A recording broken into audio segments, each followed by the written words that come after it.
Faut pas rêver. La ville, aujourd'hui, je suis le 21 décembre 2024. La ville de Rufisque n'est pas viable financièrement.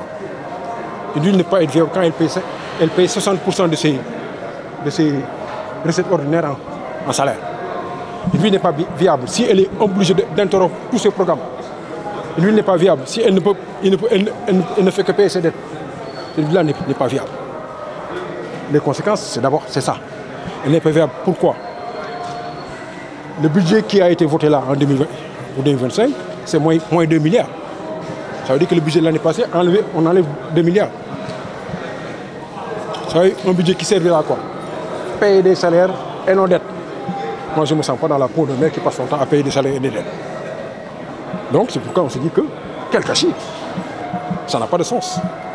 Une lancée que la ville, cette lancée que la ville avait.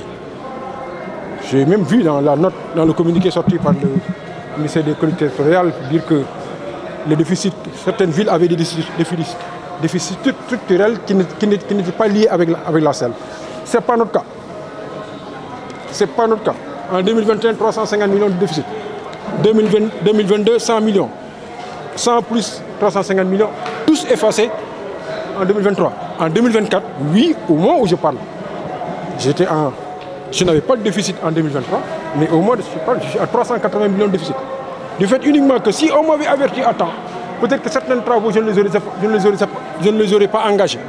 Et je dis, comme d'habitude, je suis suffisamment organisé pour, dès l'installation des nouvelles autorités, j'ai quand même écrit au ministre des collectivités territoriales et au ministre des Finances. C'était pour attirer leur attention sur cette selle.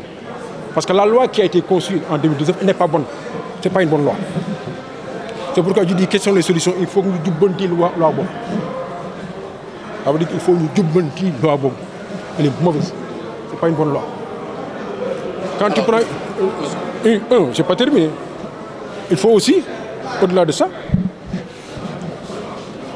on est en train de travailler là-dessus. Mobiliser, j'ai parlé de ces 3 types de ressources aux impôts locaux. Foncier bâti, sel VL. Ah oui, tout le semestre, là, le prochain semestre, nous ne travaillons que sur ça. On avait commencé le recensement en 2022, vous vous rappelez. C'est après que le Promojet nous a dit qu'ils ont réuni suffisamment de ressources. Ils vont accompagner la DGID pour revoir les bases de données fiscales. Donc recensement, revoir les rôles, tout le processus. Mais là, c'est pourquoi j'ai aussi parlé avec les syndicats, à partir de 2025, il faut que j'ai besoin d'une division des recettes qui travaille sans grève. Il faut qu'on reprenne tout, il faut qu'on travaille. Parce que pour nous substituer à ce type de ressources, ça c'est la deuxième chose. Sococim, ville de Rufisque. 70-30. La Sococim amène 70%, nous avons 30%. On est parti sur une base de 1 milliard par année. Pour 5 milliards donc, au bout de 5 ans. À consacrer au secteur de l'assainissement, de la voirie et à la construction d'un centre de formation professionnelle.